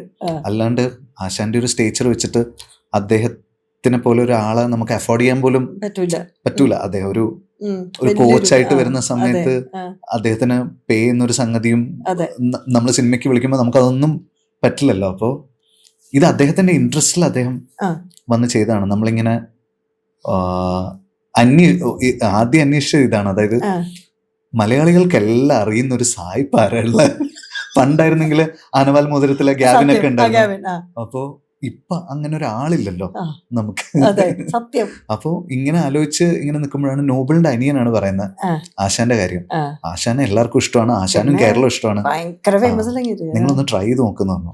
അങ്ങനെ ആശാന്റെ മാനേജറെ ഞങ്ങൾ കോണ്ടാക്ട് ചെയ്ത്, ഇങ്ങനെ ഞങ്ങൾക്കൊരു ആഗ്രഹമുണ്ട്, ഞങ്ങൾക്ക് അഫോർഡ് ചെയ്യാൻ പറ്റുമോ അറിയില്ല, അപ്പോൾ ഒന്ന് സംസാരിക്കാൻ പറ്റുമോ എന്ന് ചോദിച്ചു. അപ്പോൾ ആശാൻ ഇങ്ങനെ ഇന്ന ആൾക്കാരാണ് വിളിക്കുന്നതെന്നൊക്കെ അറിഞ്ഞപ്പോഴേക്കും ആശാൻ പറഞ്ഞു അതൊന്നും പ്രശ്നമല്ല, ഞാൻ വരാം, നിങ്ങൾ അപ്പം നമുക്ക് ഓഡിഷൻ ചെയ്യുന്നത് ഓക്കെ ആണോ എന്നിങ്ങനെ ഒരു ഇതുണ്ടായിരുന്നു. അപ്പം നമുക്കൊന്ന് ഓഡിഷൻ ചെയ്ത് നോക്കേണ്ടി വരും, എന്നാലേ നമ്മുടെ ക്യാരക്ടറിന് ഫിറ്റാന്ന് അറിയാൻ പറ്റുള്ളൂ. അത് കുഴപ്പമില്ല, ഞാൻ വരാമെന്ന് പറഞ്ഞു. എന്നിട്ട് ആശാൻ ദുബായിലേക്ക് വന്നു. എനിക്ക് അവിടെ ദുബായിൽ പോകേണ്ട ഒരു ആവശ്യം ഉണ്ടായിരുന്നു. ദുബായിൽ ഞങ്ങൾ മീറ്റ് ചെയ്ത് ഓഡിഷൻ നടത്തി. അതിനു മുമ്പ് ഒരു സൂം കോൾ ചെയ്ത് കാര്യങ്ങളൊക്കെ, അപ്പൊ എങ്ങനെയാണ്, എന്താണ് എക്സ്പെക്ട് ചെയ്യുന്നത്, എങ്ങനെയുള്ള പെർഫോമൻസാ വിനീത് നോക്കുന്നതെന്നൊക്കെ ചോദിച്ചു. അപ്പൊ എനിക്ക് തോന്നിയ കാര്യങ്ങളൊക്കെ അദ്ദേഹത്തിന്റെ അടുത്ത് പറഞ്ഞു. അദ്ദേഹത്തിന്റെ ഒരു പേഴ്സണാലിറ്റിയും കൂടെ ഇതിനകത്തേക്ക് വരണമല്ലോ. അപ്പൊ അതും ഒക്കെ സംസാരിച്ച് ഓഡിഷൻ ചെയ്തപ്പോൾ ആള് ചുമ്മാ ഈസി ആയിട്ട് അങ്ങ് ചെയ്തു. കുറെ ക്യാമറ ഫേസ് ചെയ്ത് ശീലമുള്ള ആളായതുകൊണ്ട് ചുമ്മാ ചെയ്തു. ആൻഡ് അദ്ദേഹം നിങ്ങളുടെ ചില ഒരു വിഷമഘട്ടങ്ങൾ അങ്ങനെ കുറേയൊക്കെ നിങ്ങളെ മോട്ടിവേറ്റ് ചെയ്തിരുന്നു. Will do it, will make it. അതൊരു വലിയ കാര്യമല്ലേ? ബിക്കോസ് മൂപ്പർ ഇത്രയും വലിയൊരു കേരള ബ്ലാസ്റ്റേഴ്സിനെ കോച്ച് ചെയ്ത് അവർ മുഴുവൻ ഇത്രയും ഒരു എന്താ പറയാ, നമുക്ക് ശരിക്കും ചേച്ചി നമുക്ക് മനസ്സിലായി എന്തുകൊണ്ടാണ് അദ്ദേഹം വന്നപ്പോ ബ്ലാസ്റ്റേഴ്സ് സക്സസ്ഫുൾ ആയെന്നുള്ളത് നമുക്ക് മനസ്സിലായി. ഒരു 5 മിനിറ്റ് നമ്മൾ സംസാരിച്ചു കഴിഞ്ഞാൽ നമുക്ക് ഇങ്ങനെ ഒരു തീ കയറും. ഈ മനുഷ്യൻ ഇത്രയും ബിലീവ് ചെയ്യുന്നുണ്ടല്ലോ നമ്മൾ ചെയ്തുകൊണ്ടിരിക്കുന്ന സാധനത്തിൽ. ഞാൻ അങ്ങനെ കാണാൻ അങ്ങനെ പറയണ്ടേ, ഞാൻ ഈ ഒരു കൺട്രിയിൽ ജനിച്ചു, ആ കൺട്രി ഇപ്പൊ ഇല്ലാന്ന് ഒന്ന് ആലോചിക്കുക. അതൊരു വലിയ സ്റ്റേറ്റ്മെന്റ് ആ മനുഷ്യനല്ലേ. അവിടെ നിന്നാണ് അങ്ങനെ പറഞ്ഞ ഫുട്ബോൾ കളി കാണാൻ പോയതും അമ്മയുടെ നടിയിട്ടതൊക്കെ ഭയങ്കര സംഭവമായിരുന്നു കേട്ടോ. അവരുടെ അപ്ബ്രിങ്ങിങ് ഒക്കെ കുറെ കഥകൾ പറഞ്ഞിട്ടുണ്ട്. സെർബിയയില് അവര് യുദ്ധഭൂമി കൂടെ ഫുട്ബോൾ ചെറുപ്പകാലത്തുള്ള സംഭവം എങ്ങനെയാണ് വളർന്നെന്നും. അപ്പൊ ആ ഹാർഡ് ട്രെയിനിങ് ഉണ്ടല്ലോ ചെറിയ പ്രായത്തിൽ കിട്ടിയിട്ടുള്ള അത്, അതിന്റെ ഒരു ഉരുക്കുണ്ട് ആ മനുഷ്യൻ. ഈ ഇത്രയും കഷ്ടപ്പാട് ചെയ്യുമ്പോൾ ചില സമയത്ത് പറഞ്ഞു, ചില പ്രകൃതി താങ്കൾക്ക് എപ്പോഴും എന്താ പറയാ സഹായിച്ചിട്ടുണ്ട്. വർഷങ്ങൾക്ക് ശേഷത്തിലും ഹൃദയത്തിലും എപ്പോഴെങ്കിലും താങ്കൾക്ക് സൂര്യപ്രകാശം വേണമെങ്കിൽ സൂര്യൻ തന്നെ പുറത്തു വന്ന് നിൽക്കുമായിരുന്നു. എനിക്ക് കിട്ടാറുണ്ട് അങ്ങനത്തെ ഒരു ഭാഗ്യമുണ്ട്. ഈ സിനിമയിൽ അങ്ങനെ ഒരു ഭാഗ്യം ഉണ്ടായിട്ടുണ്ടോ? ഇതില് ഞാനിങ്ങനെ ഒരു പെർട്ടിക്കുലർ സീക്വൻസ് ഉണ്ട്. അതായത് ഇപ്പൊ നമ്മുടെ ഫസ്റ്റ് വന്ന ട്രെയിലറില്ലേ, നോബിൾ ഇങ്ങനെ ഗണ്ണ് പിടിച്ച് ആ ഷോട്ടിൽ ബുള്ളറ്റിൽ വരുന്നുണ്ടല്ലോ, ആ സീക്വൻസ് എടുക്കാൻ പോകുന്ന സമയത്ത് ഞാൻ ഇങ്ങനെ ഉള്ളിൽ പ്രാർത്ഥിച്ചിട്ടുണ്ടായിരുന്നു, ഇന്ന് ഫുൾ ഡേ എനിക്ക് ഓവർകാസ്റ്റ് കിട്ടിയിരുന്നെങ്കിൽ നന്നായിരുന്നു. അതായത് ഈ ഫുൾ സീക്വൻസ് ഓവർകാസ്റ്റിൽ എടുക്കണം. ഓവർകാസ്റ്റ് സണ്ണ് പുറത്ത് വരാണ്ട് ഇങ്ങനെ നിൽക്കണമായിരുന്നു. ലാസ്റ്റ് ഒരു ബൈക്ക് ഷോട്ട് മാത്രം സണ്ണ് ഓപ്പൺ ആയാൽ നന്നായിരുന്നു. ഞാൻ ലാസ്റ്റ് ഷോട്ട് എടുത്തപ്പോൾ അത് കഴിഞ്ഞപ്പോഴേക്കും സണ്ണ് പുറത്തേക്ക് വന്നു. അതുവരെ ആ ഫുൾ ഡേ ഓവർകാസ്റ്റിലായിരുന്നു. നിങ്ങൾക്കത് ഭയങ്കര ഭാഗ്യമായിട്ട് സത്യം. ഞാൻ മൂന്നാമത്തെ പ്രാവശ്യം ഇതേ ചോദ്യം ചോദിക്കുന്നത്. കാരണം എല്ലാ പ്രാവശ്യം പ്രകൃതി താങ്കളെ സഹായിച്ചിട്ടുണ്ട്. ചേച്ചി ഞാൻ പ്രാർത്ഥിക്കാറുണ്ട്, ഞാൻ അമ്മ അതിന് ഞാൻ ഇങ്ങനെ എന്നെ ഇന്ന് പരീക്ഷിക്കരുത്. ഞാൻ ശരിക്കും വർത്താനം പറയണ്ടേ, ഞാൻ മുകളിലേക്ക് നോക്കിയിട്ട്. കാരണം എനിക്ക് ആരോടും പറയാനില്ല, എല്ലാവരും എന്നോടാണ് പറയുന്നത്. ഞാൻ ആരോട് പറയും? ഞാൻ മുകളിൽ നോക്കി സംസാരിക്കാറുണ്ട്. ഞാൻ ഏറ്റവും കൂടുതൽ മുകളിലേക്ക് നോക്കി സംസാരിച്ചത് ഈ പടത്തിന്. ഒരുപാട് ഇൻസ്റ്റൻസിൽ നമ്മുടെ ഇന്റർവെൽ ബ്ലോക്ക് ഷൂട്ട് ചെയ്തുകൊണ്ടിരിക്കുന്ന സമയത്ത് അന്ന് മഴയുടെ പ്രഡിക്ഷൻ ഉണ്ട്. അപ്പോൾ നമുക്ക് ആക്ച്വലി ആ വെറ്റ്നെസ് നമ്മുടെ സീനിന് നല്ലതാണ്. പക്ഷെ മഴ പെയ്താൽ നമുക്ക് ഷൂട്ട് ചെയ്യാൻ പറ്റില്ല. നമുക്ക് അന്ന് ഷൂട്ട് ഇല്ലാണ്ട് വെക്കാനും പറ്റില്ല. അങ്ങനെ ഒരു സിറ്റുവേഷനിലാണ് നമ്മൾ നിൽക്കുന്നത്. അപ്പൊ കുറച്ചു നേരം ഇങ്ങനെ മഴ പെയ്യുന്ന സമയത്ത് ആ വെറ്റായി കിട്ടിക്കഴിഞ്ഞാൽ നല്ലതാണ്. അപ്പൊ ആവശ്യത്തിന് വെറ്റ്നെസ് ആയി കഴിഞ്ഞാൽ ഞാനിങ്ങനെ പറയും, ഇനി ഒരു 10 മിനിറ്റും കൂടെ പെയ്തിട്ടൊന്ന് നിർത്തിത്താ, ഞാനൊന്ന് ഷൂട്ട് ചെയ്യട്ടെ. ഞാൻ ഇങ്ങനെ തന്നെ വർത്താനം പറയാറുണ്ട്. എനിക്ക് 10 മിനിറ്റ് കഴിയുമ്പോൾ നിർത്തി തരും. അതൊരു ഭാഗ്യാണ് എല്ലാവർക്കും കിട്ടണതില്ല. അത് അങ്ങനെ തന്നെ പോട്ടെ, അടുത്ത പടത്തിലും പിന്നീട് പടങ്ങളും ഒക്കെ. That's quite nice. പക്ഷെ ഇങ്ങനെ ചില സമയത്തുണ്ടല്ലോ, നമ്മുടെ ഒരു റിയാലിറ്റി, ഒരു ഫിലിം മേക്കർക്ക് ഒരു ഫാന്റസി അല്ലെങ്കിൽ ആ ഒരു റിയാലിറ്റി നമ്മൾ എങ്ങനെ പോകണമെന്നുണ്ട്. റൈറ്ററായിട്ട് താങ്കൾക്ക് ഇന്ന സാധനങ്ങൾ ഇങ്ങനെ വേണമെന്നുണ്ട്. എന്നിരുന്നാൽ പോലും പല പ്രാവശ്യവും ചില സമയത്ത് ഈ ചില റെസ്ട്രിക്ഷൻസ് വന്നിട്ട് ചിലപ്പോൾ നമ്മൾ വിചാരിച്ച ഒരു സീൻ ഷൂട്ട് ചെയ്യാൻ പറ്റില്ല. അങ്ങനെ എപ്പോഴെങ്കിലും വിചാരിച്ചൊക്കെ നന്നായിട്ട് ആ ഒരു എന്താ പറയുക റെസ്ട്രിക്ഷൻസിൽ എക്സ്ട്രാ ക്രിയേറ്റിവിറ്റി ആയിട്ട് എന്തെങ്കിലും സാധനങ്ങൾ സംഭവിച്ചിട്ടുണ്ടോ? നമ്മൾ എന്ത് പറ്റുമെന്ന് വെച്ച് കഴിഞ്ഞാൽ നമുക്ക് കട്ട് ഷോട്ട്സ് എടുക്കാൻ ലിമിറ്റേഷൻസ് വരുമല്ലോ. അപ്പൊ നമുക്ക് പുതിയ ഷോർട്ട് ഡിസൈനിങ് മൈൻഡിൽ വരും. അതായിരിക്കും ചിലപ്പോൾ ആ സീനിലെ ഏറ്റവും ഇൻട്രസ്റ്റിംഗ് ആയിട്ടുള്ള ഫാക്ടർ. കാരണം കുറെ സാധനങ്ങൾ നമ്മൾ കമ്പൈൻ ചെയ്യും. ക്യാരക്ടേഴ്സിന്റെ എൻട്രി എക്സിറ്റ് സാധനങ്ങളൊക്കെ ഒരു സിംഗിൾ പരിപാടിയിൽ അങ്ങനെ പോകും. അപ്പൊ അത് അല്ലെങ്കിൽ എന്താന്ന് വെച്ച് കഴിഞ്ഞാൽ നമ്മളിങ്ങനെ എഡിറ്റേബിൾ സിനിമ ഉണ്ടാക്കുന്ന പോലെ ഇങ്ങനെ കട്ട്സ് ഇങ്ങനെ എടുത്തെടുത്ത് നമ്മളത് ടേബിളിൽ ജോയിൻ ചെയ്യുന്ന പോലെ ആയിരിക്കും. പക്ഷെ ടൈം റെസ്ട്രിക്ഷൻ വരുന്ന സമയത്ത് നമ്മളൊരു കൊറിയോഗ്രാഫി, എനിക്കങ്ങനെയാണ്, എന്നെ പിടിച്ചൊരു ടൈം ഫ്രെയിമിനകത്ത് ഇട്ട് കഴിഞ്ഞാലാണ് എന്റെ തല നന്നായിട്ട് വർക്ക് ചെയ്യുക. അപ്പൊ അതാണ് ജോർജി വർക്ക് ചെയ്യാനും കാരണം. അത് ചില സമയത്ത് അത് ഭയങ്കരമായിട്ട് ഹെൽപ്പ് ചെയ്യാറുണ്ട്. അതെ. ഒരു റൈറ്ററായിട്ട് താങ്കളെ ഒരു ക്യാരക്ടർ എഴുതുമ്പോൾ ആ ക്യാരക്ടറിന്റെ ഇന്നർ വേൾഡ് ആണോ ആദ്യം തുടങ്ങുക, അതോ സെൻട്രൽ തീമിനെ കണക്ട് ചെയ്തിട്ടാണോ? ഇത് രണ്ടും സിനിമയിലേക്ക് വരുമ്പോൾ എങ്ങനെയും അത് വ്യത്യാസങ്ങൾ വരാറുണ്ടോ? ഈ ഇന്നർ വേൾഡ് ആണ് ഞാൻ എഴുതുന്ന സിനിമയിൽ എപ്പോഴും ആ ക്യാരക്ടറിന്റെ മാനസികാവസ്ഥ, അവന്റെ ഇമോഷൻ, ആ സാധനമാണ് ഫസ്റ്റ് വരാറുള്ളത്. പക്ഷെ ഇതിപ്പോ കരത്തില് എന്റെ കയ്യിൽ ഓൾറെഡി ഒരു ഡ്രാഫ്റ്റ് എഴുതിയ സാധനം ഒരു റൈറ്റർ ഏൽപ്പിക്കുകയാണല്ലോ. പിന്നെ നമ്മുടെ ജോലി എന്ന് പറയുന്നത് ഇതില് ഇൻട്രസ്റ്റിംഗ് അല്ലാത്ത സാധനങ്ങൾ മാറ്റുക, എങ്ങനെ ഇത് ടൈറ്റ് ആക്കാം, എങ്ങനെ ഇത് ബോയിൽ ചെയ്യാം. ചില സീനുകളിൽ നമുക്കൊരു ടെൻഷൻ ക്രിയേറ്റ് ചെയ്യുക. ത്രില്ലറിന്റെ അപ്രോച്ചേ വേറെയാണല്ലോ. മറ്റത് ഹാർട്ട് ഫെൽറ്റ് ആയിട്ടാണല്ലോ നമ്മൾ നോക്കേണ്ടത്. ഇതിൽ ലോജിക്കൽ ലൂപ്പ് ഹോൾസ് അടയ്ക്കുക, കുറച്ചും കൂടെ ബ്രെയിൻ വർക്കാ ത്രില്ലറിൽ. അപ്പൊ അങ്ങനത്തെ സാധനങ്ങൾ ആൾക്കാർ കുറ്റം പറയാൻ സാധ്യതയുള്ള ലൂപ്പ് ഹോൾസ് എന്തൊക്കെയാണ്, അപ്പോൾ അത് കണ്ടുപിടിക്കുക. പിന്നെ ഒരു 100 സിനിമയിൽ കണ്ടിട്ടുള്ള സാധനങ്ങൾ വീണ്ടും വീണ്ടും റിപ്പീറ്റ് അടിച്ചു വരുമല്ലോ ത്രില്ലറിൽ. അതെങ്ങനെ ചെറിയ ട്വീക്സിൽ നമുക്ക് മാറ്റാം, അങ്ങനത്തെ. അപ്പൊ അങ്ങനെയാണ് റൈറ്റർ, താങ്കളുള്ള റൈറ്റർ അങ്ങനെ ആക്ടറിന്റെ ഒരു ഇത് വരുമ്പോൾ, കോമ്പിനേഷൻ വരുമ്പോൾ അത് എഫക്റ്റ് ആവാറുണ്ടോ? നിങ്ങളൊരു നടനുണ്ടല്ലോ, and you are also writer. അപ്പൊ നിങ്ങൾ ഈ ഒരു എഴുതുമ്പോൾ നിങ്ങളിലെ നടൻ അത് സാധാരണ നിലയിൽ അതിലൊരു വ്യതിയാനങ്ങൾക്ക് ഇല്ല. എനിക്ക് തിര തൊട്ട് ഞാൻ ആ കാര്യത്തിൽ ഭയങ്കര ലിബറേറ്റഡാ. അത് തിരയിലാണ് ഞാൻ കുറെ നോർത്ത് ഇന്ത്യയിൽ നിന്നുള്ള ആക്ടേഴ്സുമായിട്ട് ഞാൻ വർക്ക് ചെയ്യുന്ന ഫസ്റ്റ്. അപ്പോൾ ഇൻസ്റ്റിറ്റ്യൂട്ട് പാസ് ഔട്ട് ഉണ്ടല്ലോ, FTIയിലൊക്കെ പഠിച്ചിട്ടുള്ള ആക്ടേഴ്സ് ഒക്കെ ഉണ്ടായിരുന്നു. അപ്പൊ അവരുടെ ചെറിയ ക്യാരക്ടർ ആയിരിക്കും, പക്ഷെ അവരിങ്ങനെ ഇയാൾ എവിടുന്നാ വരുന്നത്, അപ്പൊ എനിക്കറിഞ്ഞൂടെ ഇയാൾ എവിടുന്നാ വരുന്നതെന്ന്. ഞാനൊരു നോർത്ത് ഇന്ത്യൻ ഹിന്ദി സംസാരിക്കുന്ന ക്യാരക്ടറിനെ മൈൻഡിൽ വെച്ചിട്ടുള്ളൂ. ഇയാളോട് ഇപ്പൊ എന്ത് പറയും? അപ്പോൾ അല്ല, ഞാൻ ചോദിക്കാൻ കാര്യം ഇയാൾ ഗുജറാത്തിൽ നിന്നാണോ അതോ ഇന്ന സ്ഥലത്ത് നിന്നാണോ? അപ്പൊ അവര് ഭയങ്കര ഡീപ്പായിട്ട് ഈ ക്യാരക്ടറിനെ വളരെ കുറച്ചേ ചെയ്യാനുള്ളൂ, പക്ഷെ നമ്മൾ പറയുന്ന സാധനത്ത് നിന്ന് അവരൊരു ന്യൂവാൻസ് പിക്ക് ചെയ്യുന്നുണ്ട്. അപ്പൊ ആ സിനിമയിലാണ് ശരിക്ക് ഒരു ഡയറക്ടർ ആലോചിക്കുന്നതിനേക്കാളും കൂടുതൽ ഒരു ആക്ടർ ഒരു ക്യാരക്ടറിനെ പറ്റി ആലോചിക്കുന്നുണ്ട് എന്നുള്ളത് എനിക്ക് മനസ്സിലാവുന്നത്. അപ്പൊ ഞാൻ അതിനുശേഷം പിന്നെ ഞാൻ ആക്ടേഴ്സുമായിട്ട് ഇരുന്നിട്ട് സംസാരിക്കാൻ തുടങ്ങി. അപ്പൊ അവരെന്താ പറയുന്നതെന്നുള്ളതും കൂടെ നമ്മൾ കേൾക്കുന്ന സമയത്ത് ചിലപ്പോൾ നമുക്ക് അവരുടെ സൈഡിൽ നിന്ന് നമ്മൾ ആലോചിക്കാത്ത ഒരു പോയിന്റ് വരും, ഒരു ആംഗിൾ കിട്ടും. ചില സാധനങ്ങൾ അവർ കൊണ്ടുവരും. ഇപ്പൊ ഇതിൽ കരത്തിൽ തന്നെ വിഷ്ണു വാര്യർ എന്ന് പറഞ്ഞിട്ടൊരു ആക്ടർ അഭിനയിച്ചിട്ടുണ്ട്. വിഷ്ണു അതിൽ ചെയ്തിട്ടുള്ള ചെറിയ ചെറിയ ഇംപ്രോവൈസേഷൻസ് ഒന്നും ഞാൻ വിഷ്ണുവിനോട് പറഞ്ഞതല്ല, അത് വിഷ്ണു ആഡ് ചെയ്തതാ. ഞാൻ എഡിറ്റിൽ ഇരിക്കുമ്പോഴാണ് ഇങ്ങനെ ഞാൻ ആലോചിക്കുമ്പോൾ ഈ ചെക്കൻ എന്തൊക്കെ ഇതിൽ ചെയ്തിട്ടുള്ള കുഞ്ഞു കുഞ്ഞു സാധനങ്ങൾ അപ്പൊ അങ്ങനെ ചില ആക്ടേഴ്സ് ഉണ്ടല്ലോ, അവര് ഭയങ്കരമായിട്ട് നമ്മളെ ഇൻസ്പയർ ചെയ്യും. So I think that becomes അതൊരു ബാലൻസ് ആണല്ലേ ചിലപ്പോൾ പല കോൺവെർസേഷൻസ് വരുമ്പോൾ. ഇപ്പൊ നോബിൾ ഇതിന്റെ റൈറ്റർ ആയതുകൊണ്ട് ഉള്ള ഒരു ഗുണം എന്താന്ന് വെച്ച് കഴിഞ്ഞാൽ, നോബിളിനോട് ഇതിന്റെ മൂഡ് എന്താന്നുള്ളത് എനിക്ക് ബ്രീഫ് ചെയ്യേണ്ട കാര്യമില്ല. എനിക്ക് അതിന്റെ ബാക്കിയുള്ള കാര്യങ്ങളുണ്ടല്ലോ, ലുക്ക് എങ്ങോട്ടേക്കാണ്, അങ്ങനത്തെ ഡീറ്റെയിൽസ് ഉണ്ടല്ലോ, അത് നോക്കിയാൽ മതി. ഒരു കഥ എഴുതുമ്പോൾ അല്ലെങ്കിൽ വീട്ടിലിരുന്ന് എഴുതുമ്പോൾ ബെസ്റ്റ് സമയം എപ്പോഴാണ് പ്രൊഡക്റ്റീവായിട്ട് എഴുതാനായിട്ട്? ഏറ്റവും നല്ലത് ഏർലി മോർണിംഗ്. അതായത് ഒരു 4 മണി തൊട്ട് ഒരു 7:30-8 മണി വരെയുള്ള ടൈം വേറെ ഒരു ബഹളം ഉണ്ടാവില്ലല്ലോ. കുട്ടികൾ സ്കൂളിൽ പോകാൻ എഴുതേക്കുന്ന വരെ. റൂമിന്റെ ഉള്ളിലെ വീട്ടിന്റെ ഉള്ളില് റൈറ്റേഴ്സ് റൂമാണല്ലോ താങ്കൾ. ആ റൂമിൽ വീട്ടിനുള്ളിൽ സത്യം കയ്യെത്ര ദൂരത്ത് ഉണ്ടാവേണ്ട കാര്യങ്ങൾ ഏതൊക്കെ? എനിക്കൊരു റൈറ്റേഴ്സ് റൂം ഉണ്ടെങ്കിലും അതിപ്പോ നമ്മുടെ മക്കൾ അത് കയ്യേറും. പിന്നെ എപ്പോഴും നമ്മുടെ നാട്ടിൽ നിന്ന് ആരെങ്കിലൊക്കെ വരും. അപ്പൊ ആ റൂം ഇതുവരെ മര്യാദയ്ക്ക് ഞാൻ യൂസ് ചെയ്യാൻ തുടങ്ങിയിട്ടില്ല. എന്റെ എഴുത്തെന്നൊക്കെ പറയുന്നത് അവിടെ ഇവിടെയൊക്കെ ആയിട്ട് എനിക്ക് അങ്ങനെ ഒരു സ്ഥിരം സ്പേസ് ഒന്നുമില്ല. പക്ഷെ ഒരു ജനല തുറക്കുമ്പോ ഒരു വ്യൂ വേണമെന്നോ അങ്ങനെ എന്തെങ്കിലും ഉണ്ടോ? അങ്ങനെയൊന്നുമില്ല.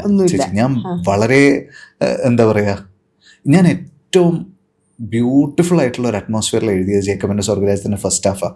അത് ഞാനത് ഊട്ടിയില് സമീപ് എന്ന് പറഞ്ഞിട്ടൊരു സുഹൃത്തിന്റെ ഒരു ഊട്ടിയിലുള്ള ഒരു കോട്ടേജിനകത്ത് ഇരുന്നിട്ടാ ഞാൻ എഴുതുന്നത്. അപ്പൊ ആ കോട്ടേജ് എന്ന് പറഞ്ഞാൽ മറ്റേ യൂറോപ്യൻ ഷാലറ്റ്സ് അല്ലേ, അതുപോലെയുള്ള മറ്റേ ഫുള്ള് വുഡാണ്. അപ്പൊ സമീപിന്റെ റൂമിന്റെ ഒരു ഫ്ലോർ മുകളിലുള്ള ഒരു ചെറിയ മുറിയാണത്. അപ്പോൾ ആ ചെറിയ മുറിയിൽ കോട്ടില്ല, ബെഡ് മാത്രമേ ഉള്ളൂ, ഒരു സിംഗിൾ ബെഡ് മാത്രമേ ഉള്ളൂ. അപ്പൊ ആ ബെഡ് ഉണ്ട്, ഒരു പുതപ്പുണ്ട്. അപ്പൊ എനിക്ക് ചെറിയ സ്പേസ് ഇഷ്ടം. എനിക്ക് അങ്ങനെ വലിയ സ്പേസ് വേണമെന്നൊന്നും നിർബന്ധമുള്ള ആളാണ്. അപ്പൊ ഞാൻ ഈ അകത്ത് പോയി കഴിഞ്ഞപ്പോൾ സമീപ് എന്നോട് ചോദിച്ചു, ഡെസ്ക് ഒന്നും ഇല്ലാണ്ട് വിനീത് എങ്ങനെ എഴുതുന്നു ചോദിച്ചു. അപ്പോൾ ഞാൻ പറഞ്ഞു, എനിക്കൊരു ചെറിയൊരു നമ്മുടെ നാട്ടിലൊക്കെ ഈ കണക്കപ്പിള്ളമാരുടെ അതായത് മീൻ വെട്ടാനൊക്കെ വേണ്ടിയിട്ട് മറ്റേ ആൾക്കാർ ഒരു പലകയിലിരിക്കും, അതുപോലെ എനിക്കൊരു പലക കിട്ടിയാൽ മതി എന്ന് പറഞ്ഞു. ഞാൻ വിചാരിച്ചു മുൻഷിമാരൊക്കെ കണക്കെഴുതാൻ ഒരു സ്ഥലം വെക്കില്ല, അതാണ്. അതുപോലെ എനിക്കൊരു ഇച്ചിരിയുള്ള പലക കിട്ടിയാൽ മതി, ഒരു A4-നേക്കാളും ഇച്ചിരി വലിപ്പമുള്ളൊരു പലക കിട്ടിയാൽ മതി എന്ന് പറഞ്ഞു. അപ്പോൾ പുള്ളി എനിക്ക് ആ പലക ഒപ്പിച്ചു തന്നു. അത് ബുദ്ധിമുട്ടുള്ള കാര്യമല്ലല്ലോ. അപ്പോൾ രാവിലെ എഴുന്നേൽക്കുന്ന സമയത്ത് എഗൻസ്റ്റ് ഒരു വിൻഡോ ഉണ്ട്. ആ വിൻഡോ കർട്ടൻ അങ്ങ് തുറന്ന് ഞാനൊരു 6 മണി ഒക്കെ ആകുമ്പോഴേക്കും മെല്ലെ തുടങ്ങും. അപ്പോൾ 6 മണിക്ക് മെല്ലെ എഴുതി തുടങ്ങി കഴിഞ്ഞാൽ ഒരു 6:30-6:45 ആകുമ്പോൾ ഭയങ്കര ബ്യൂട്ടിഫുൾ ആയിട്ടുള്ള ഒരു ലൈറ്റ് ഇങ്ങനെ അരിച്ചു കയറും ഇതിനകത്തേക്ക്. അപ്പോൾ ആ ലൈറ്റിൽ ഇരുന്നിട്ടാണ് ഈ ഫസ്റ്റ് ഹാഫിലുള്ള ഇവരുടെ ഫാമിലിയുടെ സീക്വൻസും കാര്യമൊക്കെ എഴുതുന്നത്. എനിക്ക് ഭയങ്കര നല്ല മെമ്മറിയാണ്. അപ്പോൾ അവിടെ കോൾഡി എന്ന് പറഞ്ഞിട്ടൊരു നോർത്ത് ഈസ്റ്റ് എന്നുള്ളൊരു കുക്ക് ഉണ്ടായിരുന്നു. പുള്ളി കുറച്ച് കഴിയുമ്പോഴേക്കും മറ്റേ ആലു പറാഠ ആ സാധനമൊക്കെ റൂമിൽ തന്നെ കൊണ്ടുതരും. അപ്പൊ ഞാൻ ഈ പേപ്പർ അങ്ങനെ മാറ്റി വെച്ച് പലകയിൽ സാധനം വെച്ച് കുറച്ചിത് കഴിച്ച് പിന്നെ കുറച്ച് നേരം ഇങ്ങനെ ഇരുന്ന് ഒരു ചായയൊക്കെ കുടിച്ച് വീണ്ടും തുടങ്ങും. അങ്ങനെ ഞാൻ ഏറ്റവും എന്താ പറയാ ഭംഗിയുള്ള അറ്റ്മോസ്ഫിയറിൽ ചെയ്തത് എഴുതിയത് ജേക്കബായിരുന്നു. സൺലൈറ്റ് കണ്ടിട്ടാണോ വിഹാൻ മോന് പേരിട്ടെ? അല്ല, അതങ്ങനെ വന്നത്. കാരണം വിഹാൻ എന്ന് പറയുന്നത് ആദ്യമായിട്ട് നമ്മുടെ ഭൂമിയിൽ വരുന്ന സൂര്യകിരണങ്ങൾക്ക് വിളിക്കുന്ന പേരാണ് വിഹാൻ അല്ലേ? അപ്പൊ ഞാൻ വെച്ചു ഇതായിരിക്കും കണക്ഷൻ. Sweet name. എന്റെ വീട്ടിലൊരു കുഞ്ഞു വിഹാൻ, അതോട് ചോദിച്ചതാ. എന്റെ 2 മക്കളുടെയും പേര് ഒരേ ഇതാ, സൂര്യന്റെ അതെ, ഷനയുടെ പേരും അതന്നെ. കറക്റ്റ്. ഈ നാട്ടിലെ പണ്ട് ജനിച്ചു വളർന്ന സമയത്തുള്ള വീടിന്റെ ഒരു അറ്റ്മോസ്ഫിയർ ഉണ്ടല്ലോ, അതിൽ നിന്നും നമ്മുടെ ബെസന്റ് നഗറിൽ അല്ലെങ്കിൽ നമ്മുടെ ഫ്ലാറ്റിൽ ജീവിതത്തിലേക്ക് വരുമ്പോൾ കൊണ്ടുവന്നൊരു വാല്യൂ ഉണ്ടോ അവിടുന്ന്? വാല്യൂ ഞാൻ ഉദ്ദേശിക്കുന്ന വീട്ടിലുണ്ടാവണം നിർബന്ധമുള്ള. ഞാൻ ആക്ച്വലി ആ വാല്യൂ എടുത്തത് നോബിളിന്റെ അടുത്തുനിന്ന്. അതായത് ഞാൻ ഇപ്പം നമ്മൾ നാട്ടിൽ താമസിക്കുന്ന സമയത്ത് നമ്മുടെ 2 നിലയുള്ള വീടാ. അപ്പൊ മുകളിലോട്ടൊക്കെ പോയി കഴിഞ്ഞാല് മുകളിലത്തെ ഒരു മുറിയിലാണെങ്കിൽ താഴെ നിന്ന് വിളിച്ചു കഴിഞ്ഞാൽ ഒന്നും കേൾക്കൂല. പിന്നെ ആ പ്രായത്തിൽ നമ്മൾ ആര് വിളിച്ചാലും കേൾക്കില്ല. പക്ഷെ ഞാൻ കോളേജിൽ പഠിക്കുന്ന സമയത്ത് നോബിൾ ആ സമയത്ത് കടവന്ത്രയില് ഭദ്രാഞ്ജലി എന്ന് പറയുന്ന ഒരു വീടുണ്ട് അവന്, കൊച്ചു കടവന്ത്രയില്. അപ്പൊ അവിടെ വന്നു കഴിഞ്ഞാൽ അവന്റെ ഒരു ഹാളുണ്ട്. അവനും ഇതുപോലെ 2 നിലയുള്ള വീടാ. പക്ഷെ ആ ഹാളിന്ന് വിളിച്ചു കഴിഞ്ഞാൽ ഏത് റൂമിലേക്കും കേൾക്കും. അപ്പോൾ അന്ന് അവനിങ്ങനെ അവന്റെ ടെറസിൽ ഇരുന്നിട്ട് എന്നോട് പറഞ്ഞ കാര്യമുണ്ട്, എടാ വീട് എന്ന് പറഞ്ഞാൽ എനിക്ക് എപ്പോഴും ഇങ്ങനെ ആയിരിക്കണം. നമ്മൾ ആ ഹാളിൽ ഇരുന്നിട്ട് ആരെ വിളിച്ചു കഴിഞ്ഞാലും എല്ലാ റൂമിലേക്കും അത് കേൾക്കണം. അപ്പൊ ആ സാധനം ഇപ്പോ മനസ്സിലുണ്ട്. എപ്പോഴും എൻ്റെ മൈൻഡിലുണ്ട്. അതുകൊണ്ട് എനിക്ക് എന്താന്ന് വെച്ച് കഴിഞ്ഞാൽ വീട് വെക്കുകയാണെങ്കിൽ പോലും അതൊരു ചെറിയ വീടായിരിക്കണം. നമുക്ക് എല്ലാവരുമായിട്ടും കണക്ഷൻ വേണം. ഓരോരുത്തരും ഓരോ വലിയ വീടുകൾ കണ്ടിട്ടില്ലേ? അപ്പോൾ ഓരോരുത്തരും ഓരോ മൂലയിലായിരിക്കും. ഒരു റൂമിൽ ഒരാൾക്ക് എന്തെങ്കിലും സംഭവിച്ചു കഴിഞ്ഞാൽ എങ്ങനെ അറിയാൻ പറ്റും? അപ്പൊ അത് നല്ലൊരു പോയിന്റ് ആയിട്ട് ഞാൻ അങ്ങനെ ആലോചിച്ചിട്ട് എല്ലായിടത്തും കേൾക്കണം എന്നുള്ളത്. അപ്പൊ ഞാനിപ്പോ എത്രയോ വർഷമായിട്ട് ഞാൻ താമസിക്കുന്ന സ്ഥലങ്ങളൊക്കെ ഞാൻ അങ്ങനെ എനിക്കൊരു ആ ഹാൾ എങ്ങനെ ഉണ്ടെന്ന് നോക്കും. കോമൺ ഏരിയ ഉണ്ടല്ലോ, അതായത് ഡൈനിങ്ങും പിന്നെ വിസിറ്റിങ്ങും അടക്കമുള്ള ഏരിയ ഉണ്ടല്ലോ, അവിടുന്ന് നമ്മൾ വിളിച്ചാ വെളിപ്പുറത്തുള്ള മുറികളാണോ എന്നുള്ള ആ ലേ ഔട്ട് ഞാൻ അങ്ങനെ നോക്കുന്നത്. സോ ഇപ്പൊ ഒരു വീടിന്റെ ഇത് കാണുമ്പോഴേ എപ്പോഴെങ്കിലും താങ്കൾക്ക് ഒരു ഫേവറേറ്റ് പൊസിഷൻ ഉണ്ട് പോയിരിക്കാൻ? ഇപ്പൊ ഞാനൊക്കെയാണ് ഒരു വീടിന്റെ തളം എന്ന് വിളിക്കുന്ന സിറ്റിംഗ് റൂമിൽ പോയിരിക്കുമ്പോൾ ഞാൻ എപ്പോഴും ഒരു മൂലക്കാ പോയിരിക്കുക. എന്നിട്ട് അവിടുത്തെ ഇങ്ങനെ ഒബ്സർവ് ചെയ്യും എല്ലാവരും. ഇപ്പൊ ഓണത്തിന് പോയപ്പോൾ ഈ കോർണറിൽ ഞാൻ എല്ലാവരും ഇങ്ങനെ ഒബ്സർവ്, വെറുതെ എനിക്ക് ഭ്രാന്തരെന്ന് വിചാരിക്കും. പക്ഷെ താങ്കൾക്ക് അങ്ങനെ ഉണ്ട് ഒരു സ്ഥലത്ത് ഒരു ഒബ്സർവേഷൻ ഇരിക്കുമ്പോൾ, is that you should be seen or you should be hiding? ഞാൻ എപ്പോഴും വീടിനേക്കാളും കൂടുതൽ ഈ എയർപോർട്ട് അതുപോലെയുള്ള സ്ഥലം ഉണ്ടല്ലോ, ഞാൻ ആളില്ലാത്ത സ്ഥലത്താണ് പോയിട്ട് എപ്പോഴും ഇരിക്കുക. അത് പണ്ടോട്ടേ അങ്ങനെ തന്നെയാണ്. നമ്മളൊരിക്കൽ കണ്ടിട്ടുണ്ട്, ഞാൻ നോക്കിയപ്പോ ഒരു കോർണറിൽ മുകളിൽ നെടുമ്പാശ്ശേരിയിൽ ഒരാൾ തിരിഞ്ഞ് ചെമ്മരിനെ ഫേസ് ചെയ്തിരിക്കുന്നു. ഇതെന്നാ നിങ്ങളുടെ അനിയനും അവിടെ ഒരു കോഫി ഷോപ്പിൽ അങ്ങനെ തിരിഞ്ഞിരിക്കും. അവൻ ആക്ച്വലി എന്നെക്കാളും ഇൻട്രോവേർട്ടഡ് ആണ്. അവൻ ഇത്ര ഭയങ്കര എന്താ പറയാ സ്പീക്കറൊക്കെ ആയത് എനിക്ക് ഭയങ്കര അത്ഭുതമാണ്.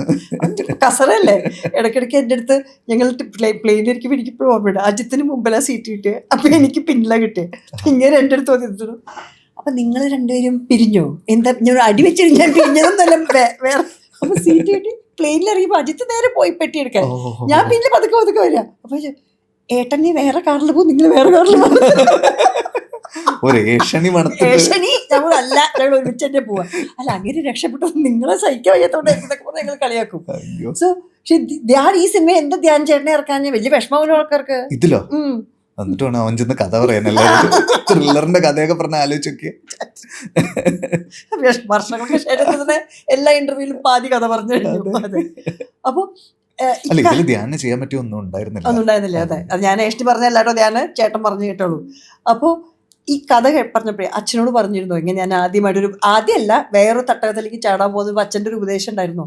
ഇല്ല, ഞാനും നോബിളും ഞങ്ങൾ ഒരുമിച്ച് പോയിട്ട് ആണ് അച്ഛൻ്റെ അടുത്ത് ഇത് അവതരിപ്പിക്കുന്നത്. ഞങ്ങൾ രണ്ടുപേരും കൂടിയിട്ട് ഒരു സംഗതി. അപ്പൊ നോബിളിനെ സ്കൂളിൽ പഠിക്കുന്ന സമയം തൊട്ടേ അറിയാം അച്ഛന്. അപ്പൊ അച്ഛൻ നോബിളിനെ കെട്ടിപ്പിടിച്ചൊരു അനുഗ്രഹിച്ചിട്ടൊക്കെ വിട്ടു. ഈ സിനിമയിൽ കരത്തിൽ നിന്നും താങ്കൾ ഒരുപാട് പഠിച്ചു എന്ന് പറഞ്ഞു. ഇതുവരെ ചെയ്ത ഒരു കാര്യത്തിൽ നിന്നും വളരെ വ്യത്യസ്തമായി വിനീത് എന്ന മനുഷ്യൻ ചെയ്ത എന്തെങ്കിലും ഉണ്ടോ?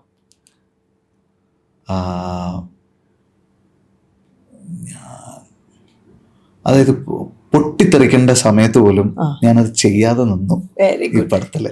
എനിക്കത് ചെയ്യാൻ പറ്റി എന്നുള്ളതിൽ ഭയങ്കര സന്തോഷമുള്ള കാര്യം. എനിക്ക് ഒരു കാരണം ചില സമയത്ത് നമ്മൾ ദേഷ്യപ്പെടാതിരിക്കുമ്പോൾ അത് നമുക്കൊരു പ്രത്യേക തരത്തിലുള്ള ഒരു പവർ തരും. അത് ആ പവർ എന്ന് വെച്ച് കഴിഞ്ഞാൽ നമ്മൾ മിസ്യൂസ് ചെയ്യുന്ന പവറല്ല. നമ്മളോട് അങ്ങനെ സംസാരിച്ച ആളുകൾ പിന്നീട് നമ്മുടെ മുമ്പിൽ ഇങ്ങനെ നിന്ന് ചുരുങ്ങുന്നത് നമുക്ക് കാണാൻ പറ്റും. അവർ നമ്മളോട് അപ്പോളജൈസ് ചെയ്യൂല, അവർ ഒന്നും പറയില്ല, പക്ഷെ അവർ നമ്മുടെ കൂടെ പിന്നെ സഹകരിക്കും. നമ്മുടെ സൈലൻസ് അവരെ കുറെ കാര്യങ്ങൾ പഠിപ്പിക്കും. Very nice. That's A nice point actually. നമ്മളൊക്കെ അങ്ങനെ പൊട്ടിത്തെറിക്കില്ല ചെയ്യാം, അത് ഇങ്ങനെ വേണ്ടായിരുന്നില്ല എന്ന് വിചാരിക്കും ചെയ്യും. പക്ഷെ ദിസ് ഇസ് നൈസ് ആക്ച്വലി. അതൊരു നല്ല പോയിന്റാ. അതുകൊണ്ട് ആ റിലേഷൻഷിപ്പ് ബ്രേക്ക് ആവാണ്ട് പോവുകയും ചെയ്യും, നമുക്ക് കാര്യങ്ങൾ നടക്കുകയും ചെയ്യും. അല്ല അതിനേക്കാൾ കൂടുതൽ നമുക്ക് പറയാനാണെങ്കിൽ നമുക്ക് സൗഹൃദങ്ങൾ തന്നെ ഭയങ്കര കുറവല്ലേ. ആ സൗഹൃദങ്ങൾ ഒരിക്കലും വിട്ടുപോകരുതെന്ന് ആഗ്രഹമുള്ള ഒരാളാണ്. അപ്പൊ അത് നിലനിർത്താൻ വേണ്ടിയിട്ട് പല സമയത്തും ഞാൻ വായടച്ചു വെക്കും. അപ്പൊ ചില സമയത്ത് അങ്ങനെ വായടച്ചു വെക്കുമ്പോൾ അതിനൊരു വാല്യൂ ഉണ്ടാവും. ആവശ്യമുള്ളപ്പോൾ മാത്രം വായ തുറക്കുക എന്നുള്ളത്. അതെ, അത് വലിയ ബുദ്ധിമുട്ടാണ്. But I think it's important. അതെ.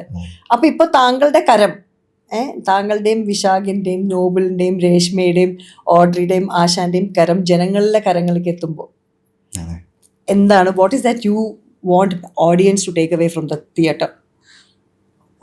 നമ്മളെല്ലാവരും പ്രാർത്ഥിക്കുന്ന ഒരു കാര്യം എന്താണെന്ന് വെച്ച് കഴിഞ്ഞാൽ നമ്മൾ വിചാരിച്ച രീതിയിൽ തന്നെ ഓഡിയൻസിന് ഈ സിനിമ ഫീൽ ചെയ്യട്ടെ എന്നുള്ളതാണ്. നമുക്ക് ഈ സിനിമയുടെ മുകളിൽ ഒരു പ്രതീക്ഷയുണ്ട്. പക്ഷെ എപ്പോഴും ഇറങ്ങിക്കഴിഞ്ഞാൽ മാത്രമേ സിനിമ ആളുകൾക്ക് എന്താ ഫീൽ ചെയ്യുന്നത് നമുക്ക് മുമ്പേ കൂട്ടി അറിയാൻ പറ്റില്ലല്ലോ. അപ്പൊ നമുക്ക് ഫീൽ ചെയ്യുന്ന തന്നെ ആൾക്കാർക്കും ഫീൽ ചെയ്യട്ടെ. അല്ല, ഞാൻ മിസ് ചെയ്ത പോയി ഒരുപാട് വേറെയും ആക്ടേഴ്സ് ഉണ്ട്, ഞാൻ കണ്ടു. അതിൽ എല്ലാവരുടെയും മനോജ് ഉണ്ട് അല്ലേ, മനോജ് കജയനുണ്ട്, പിന്നെ അതുമാതിരി ഷാജുനുണ്ട്, അതെ. പിന്നെ ജോണി ആന്റണി ഉണ്ട്. ഞാൻ കുറെ പേരുടെ പേര് ഞാൻ കണ്ടു, പക്ഷെ അവരുടെ പേര് ഞാൻ മുഴുവൻ പറഞ്ഞില്ല. വിഷ്ണു ഉണ്ട്. അതെ. അപ്പൊ എല്ലാവർക്കും ഇതന്നെ ആവട്ടെ, ഈ കരം എല്ലാവരും സൂപ്പർ കരങ്ങളാവട്ടെ. ആവട്ടെ. അതെ. അപ്പൊ ഇനി നമ്മൾ അടുത്ത സിനിമയ്ക്ക് അടുത്ത ഇന്റർവ്യൂ ഇങ്ങനെ ഒരു ലൊക്കേഷനിൽ കാണുന്നതായിരിക്കും. തീർച്ചയായിട്ടും. Thank you. താങ്ക് യു ചേച്ചി. Thank you.